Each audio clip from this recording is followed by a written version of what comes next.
ada satu permainan tradisional yang sampai sekarang menjadi tradisi untuk masyarakat di sini, namanya Solu Bolon. Biasanya kapasitasnya bisa 30 orang. Susahnya ini nyimbangin kiri dan kanan harus sama dayungnya, kalau beda bisa pokok bahaya. Ini jarak untuk ke garis finish sekitar 100 meter lagi. Ini perahunya hampir sejajar tuh sama yang lawan. Aduh. Ayo.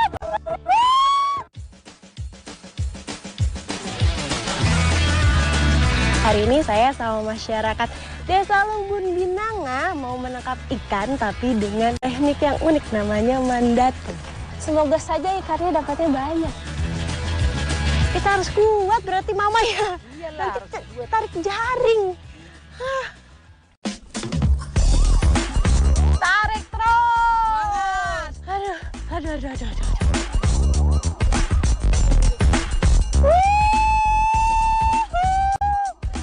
Ih, banyak banget.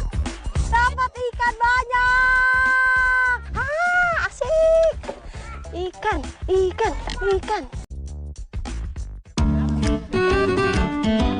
Dan ada satu menu wajib yang harus ada ketika ada kegiatan adat. Nah, namanya di sini sashimi Batak. Disebutnya naniura. Kayak apa sashimi Batak ya?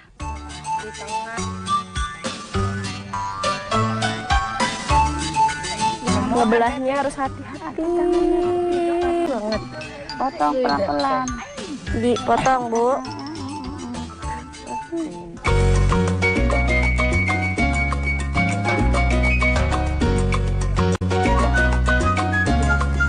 Memang ngamang-ngamara itu tahu Ada asam, ada asin, sama manis sedikit.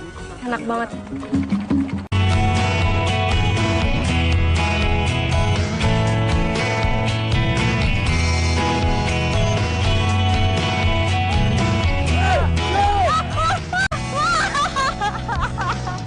Berawal dari petualangan saya dan masyarakat Desa Tambunan yang hendak membawa perahu ini dari kota ke pesisir Danau Toba.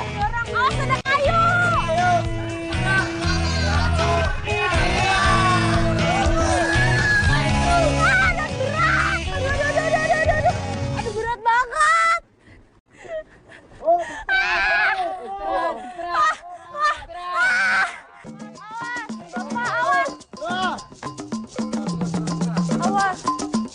Tradisi perlombaan Solu Bolon dilakukan setiap 1 tahun sekali. Saya beruntung memiliki kesempatan yang unik ini bersama masyarakat. Masalahnya, setiap tidak digunakan tradisi lomba, Solu Bolon disimpan jauh dari pesisir.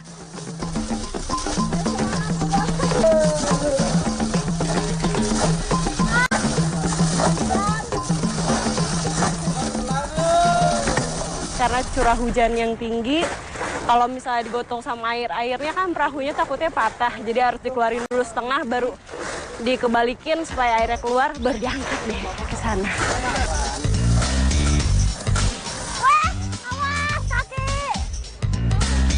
Di masa lalu, Solu Bolon merupakan alat transportasi kebanggaan masyarakat Batak di pesisir Toba. Bahan dasar utama pembuatan Solu Bolon pada masa itu pun terbuat dari jenis kayu yang disebut ungil, yang memiliki kekuatan dan daya tahan terhadap segala macam jenis cuaca. Seiring langkanya pohon ungil, Solu Bolon kini dikreasikan lewat bahan lain, seperti fiber. Oleh karenanya, beban perahu yang kami pikul menjadi sangat berat. Untuk mengangkat satu perahu Solu Bolon, minimal membutuhkan 15 tenaga orang dewasa.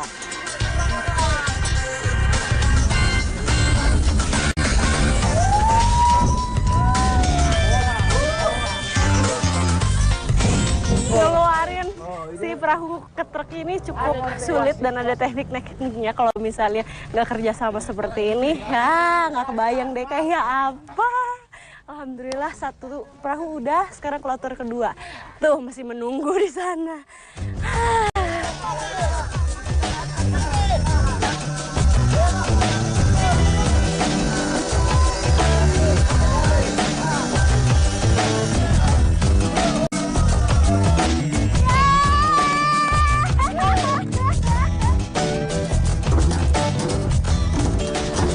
lumayan terkuras tenaga karena ini beratnya nggak main-main, ini cukup berat banget. Dan habis ini kita mau langsung ke pesisir, itu perjalanan sekitar 1 jam.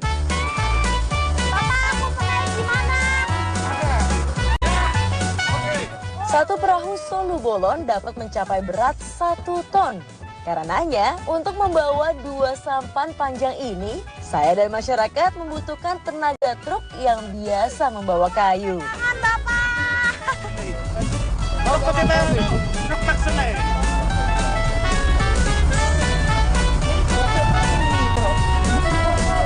Jalanan di perbukitan yang turun naik menjadi tantangan menegangkan untuk membawa sampan raksasa ini.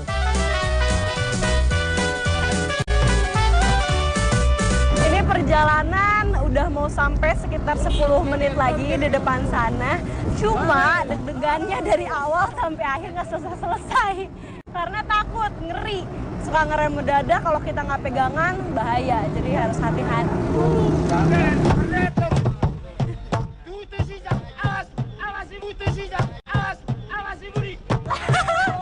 Ini berisik banget.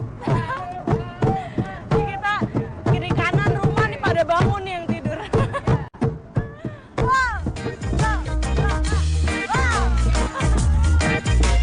Ada sampai ada.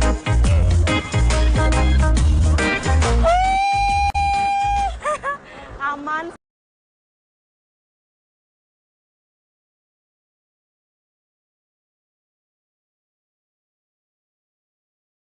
Sampai sini, sampai tujuan, alhamdulillah. Nah, tugas kedua adalah nurunin perahu. Itu PR lagi tuh. Antusiasme masyarakat Desa Tambunan untuk mengikuti tradisi khas pesisir Toba sangat terasa. Tak hanya mereka yang dewasa, anak-anak pun turut membantu proses menurunkan sampah Solu Bolon.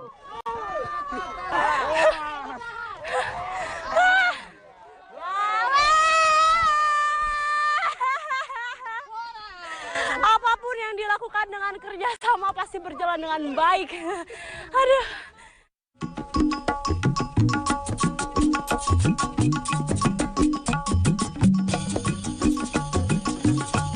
Eksotisme Danau Toba selalu menyimpan daya tarik. Tak hanya lewat pemandangannya yang memanjakan mata, tapi juga tradisi masyarakat pesisirnya.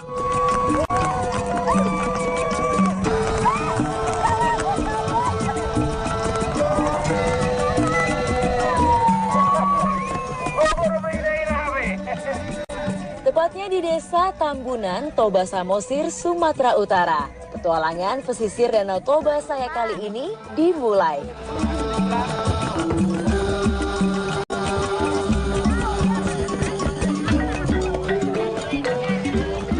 Ada satu permainan tradisional yang sampai sekarang menjadi tradisi untuk masyarakat di sini, namanya Solu Bolon. Dan saya baru pertama kali lihat perahu sampan yang sepanjang ini. Jadi nggak heran, yang dayungnya pun banyak banget, udah pada siap. Saya juga mau ikutan di paling depan sana. Mau tahu keseruannya seperti apa? Ikuti jejak saya, jejak petualang. Abang, saya mau naik.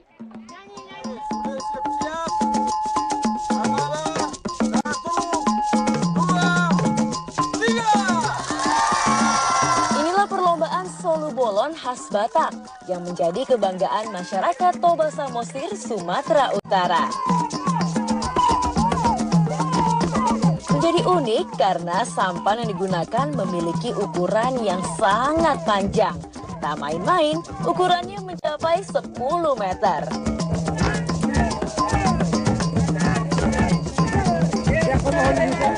Nah ini kalau perahu Solu Bolon di depannya biasanya disediakan gendang. Itu biasanya untuk menyemangati yang dayung. Dan yang dayungnya pun biasanya kapasitasnya bisa 30 orang.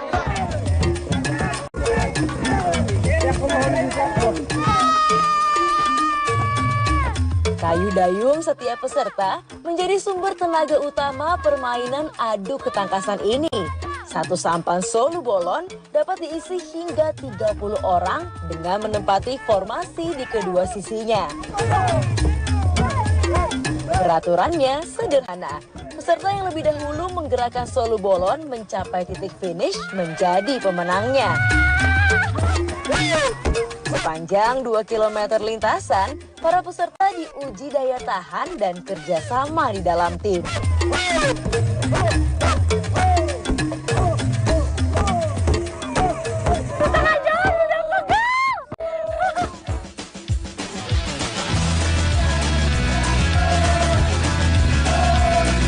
Perlombaan adu ketangkasan solu bolon berbeda dengan lomba perahu tradisional lainnya.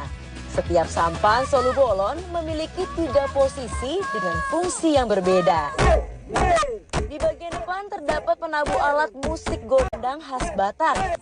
Irama yang dihasilkan ditujukan untuk membakar semangat para peserta.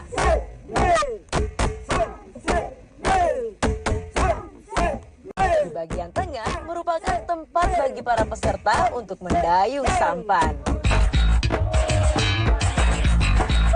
Tepat di belakang, satu orang ditunjuk khusus untuk memegang dayung yang ukurannya lebih panjang. Posisi ini berperan sebagai pengendali kemudi arah solu bolon.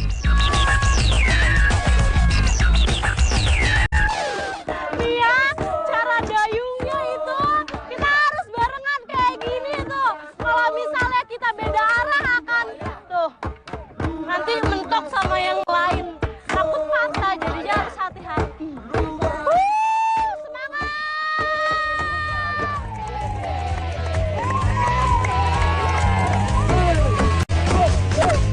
Pada awalnya, perahu panjang ini digunakan sebagai alat transportasi masyarakat di masa lalu. Biasanya digunakan untuk berdagang dan merantau. Tradisi perlombaan solu bolon tetap dipertahankan hingga kini sebagai simbol penghormatan kepada para leluhur.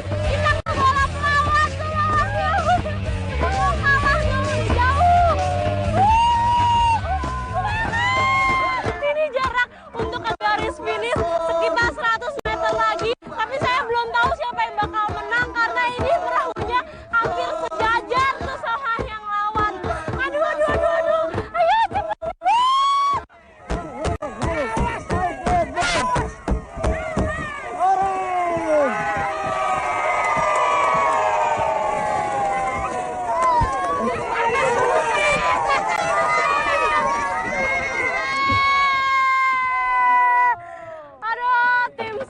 Tim saya kalah, tapi nggak apa-apa lah, bedanya beda tipis. Mau menang, mau kalah, yang penting ini adalah hiburan dan juga olahraga karena tangan saya jadi keras nih sekarang. Makasih ya bapak-bapak, ibu-ibu. Seru banget, ikuti jejak saya, jejak petualang. Ayo Pak, istirahat dulu.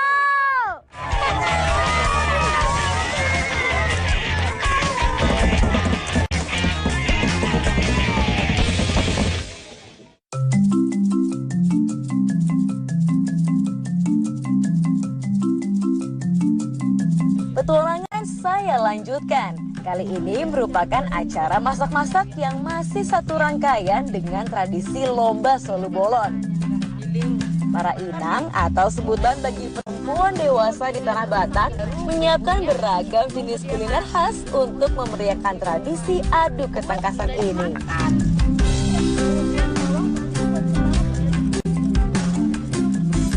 Ada satu menu wajib yang harus ada ketika ada kegiatan adat. Nah, namanya di sini sashimi Batak. Disebutnya naniura. Kayak apa sashimi Batak ya?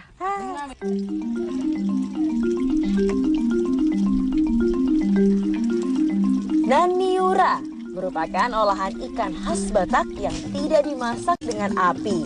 Jenis ikannya biasanya tangkapan dari perairan tawar Danau Toba seperti ikan mujair. Tahapan menyaingi ikan menjadi proses utama yang menentukan dan caranya sangat berbeda dengan olahan ikan umumnya. Setelah itu disisik.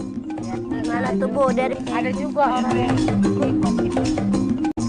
Nah, untuk bikin sashimi Bataknya ini ada tekniknya. Motong ikannya nggak sembarangan. Jadi sisi kanan dan kirinya dipotong, diambil dagingnya aja.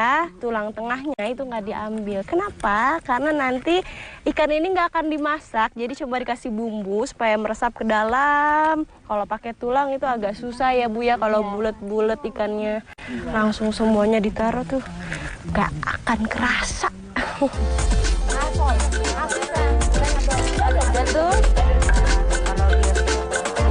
Disinilah letak rahasia proses pematangan ikan tanpa api.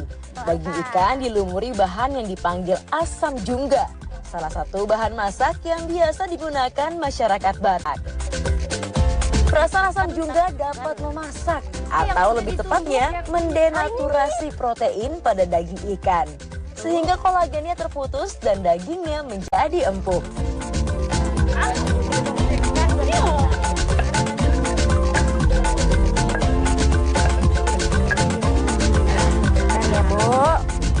Pemberian perasan kunyit dilakukan untuk menambah karakter rasa dan memberi warna pada ikan. Sebelum proses lebih jauh, saya pun jadi penasaran mencoba tahapan paling menentukan ini.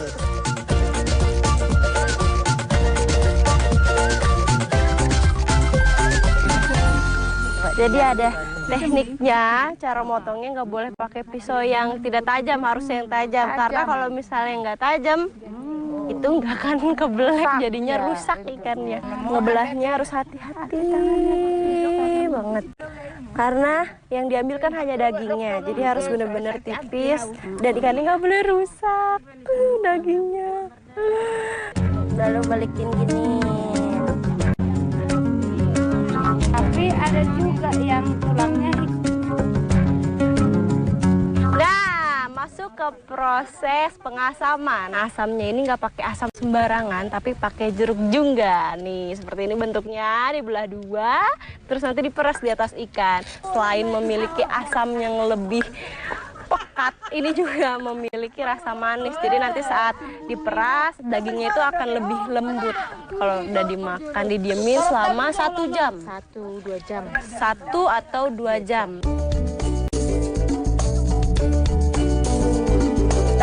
Jeruk jungga atau asam jungga merupakan sejenis jeruk purut. Hanya saja karakter rasa jeruk jungga lebih masam. Selain itu, jeruk jungga dipilih karena memiliki aroma yang lebih wangi ketimbang jeruk sejenis lainnya. Tingkat keasaman menggunakan asam jungga dapat membunuh parasit dan kuman bakteri, sehingga tetap aman dikonsumsi. Kuliner khas Nusantara tak lepas dari peran bumbu rempah sebagai pelengkap rasa. Salah satu yang paling menonjol yaitu merica khas Batak, andaliman. Rasa manis pada ikan segar dan asam dari jeruk jungga akan ditambah sensasi pedas nan panas dari karakter rasa andaliman. Musim. Nih, udah. PR saya satu lagi, nyampurin si bumbu yang tadi udah dibikin ke dalam ikan. Nah, ini langsung semuanya ya Bu ya, dicampur ya Bu.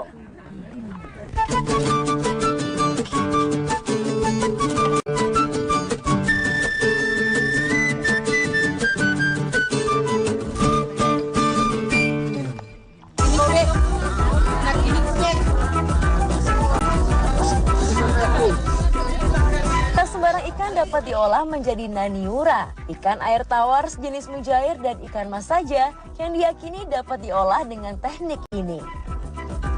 Pada awalnya, naniura merupakan santapan istimewa di kalangan para raja. Kini siapapun dapat menikmati dan menjadi kebanggaan masyarakat Toba Samosir, khususnya Desa Tambunan. Mana marsiala di Tuhan, adong acara di mana bina ini Trans 7. Amin. Amin.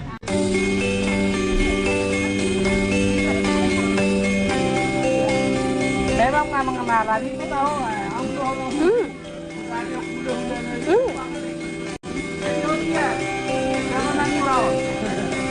Saya pikir rasa naniuranya tuh akan amis karena kan ini tidak dimasak. Tapi ternyata pas sudah dicobain, emang sih dagingnya agak keras. Cuma ini enak. Cita rasanya tuh berkumpul.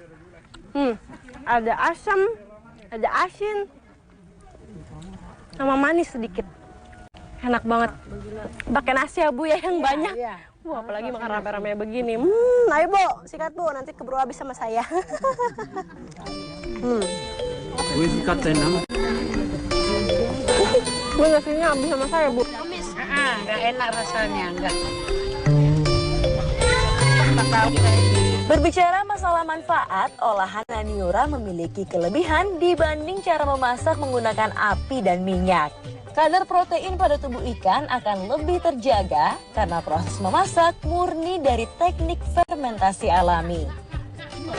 Selain itu, kandungan asam jungga akan membunuh setiap parasit dan bakteri pada daging ikan, sehingga masyarakat meyakini olahan ini lebih menyehatkan.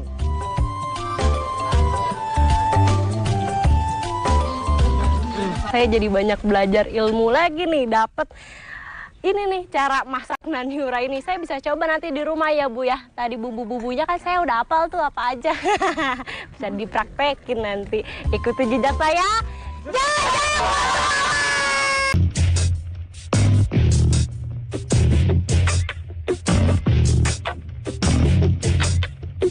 Petualangan di pesisir Toba saya lanjutkan. Desa Lumban, Binanga, Toba, Samosir, Sumatera Utara menjadi destinasi petualangan saya kali ini. Hasil ikan melimpah dari perairan tawar Danau Toba yang menjadi sumber makanan utama masyarakatnya menjadi perhatian saya. Kalau ngomongin masyarakat pesisir, pasti nggak jauh-jauh dari kehidupan sehari-harinya untuk menangkap ikan. Nah, kayak hari ini saya sama masyarakat Desa Lumbun Binanga mau menangkap ikan, tapi dengan teknik yang unik namanya mandatu. Hei, Mama! Ini diberesin dulu, Kak.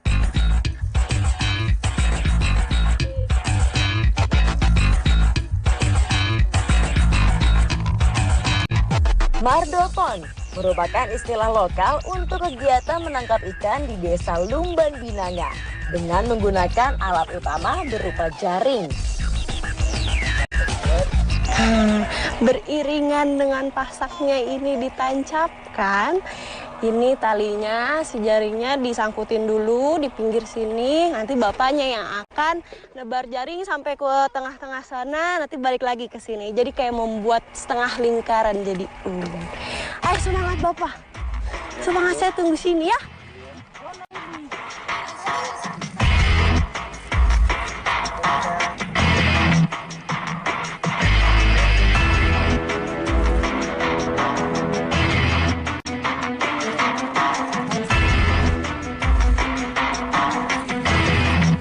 Semoga saja ikannya dapatnya banyak ya, Mama. Iya. Kan udah sampai sana. Target utamanya merupakan sekawanan ikan jair atau sebutan lokal bagi ikan mujair liar di kawasan pesisir. Ikan ini menjadi target favorit karena selain rasanya yang lezat, jumlahnya pun melimpah. Di sini adalah garis finish untuk nanti kita tarik jaringnya. Jadi di sini ada dua tim. Yang pertama itu bapaknya yang nyebar jaring sampai ke tengah sana. Di sini tim hore. Nanti untuk narik-narik jaringnya kita harus kuat berarti Mama ya. Iyalah, harus kuat. Tarik jaring. Tarik jaring menjadi tahapan paling menegangkan. Prosesnya harus berjalan cepat agar ikan yang telah berada di dalam jaring tidak kabur. Disinilah tugas inang atau para ibu untuk membantu suaminya dengan menarik jaring. Yo lagi. Terus mana nih nggak muncul-muncul jaringnya? Semakin kesini semakin berat. Ada, sambil ngos-ngosan. Ayo Mama semangat. Tarik terus. Aduh. Semangat.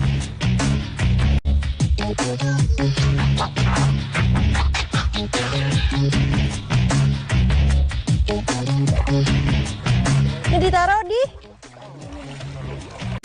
perahu. Oke.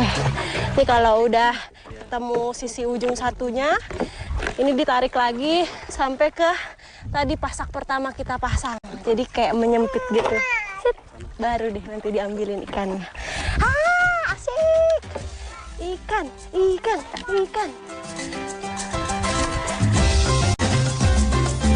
Tangkap ikan dengan cara mardoton biasanya dilakukan pagi dan sore hari atau saat cuaca sedang teduh. Pada saat seperti ini, ikan mujair yang menjadi target diyakini sedang aktif bergerak mencari sumber makanan. Wow, dapat ikan banyak.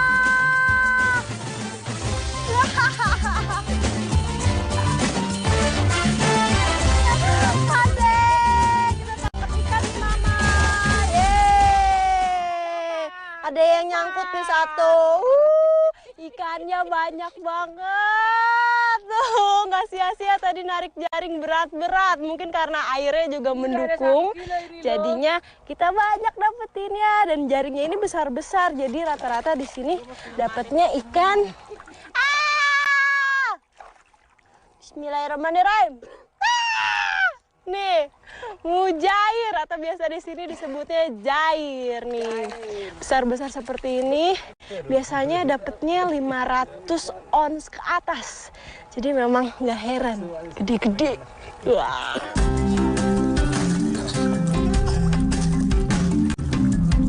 Ikan mujair yang berasal dari Danau Toba sangat digemari baik oleh penduduk di sekitar ataupun para pendatang yang membeli. Rasanya yang lezat karena hidup secara liar di habitatnya diyakini sangat berbeda dengan mujair yang hidup di tambak atau kolam.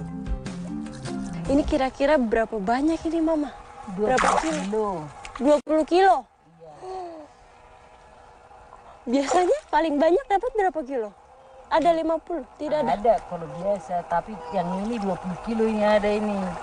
Emang sehari-harinya biasa 20 kilo? Enggak, ada 3 kilo. Berarti banyak. Bernasib. Kalian bernasib sekarang. Yeay, kita beruntung. Karena ada saya kali, Mama.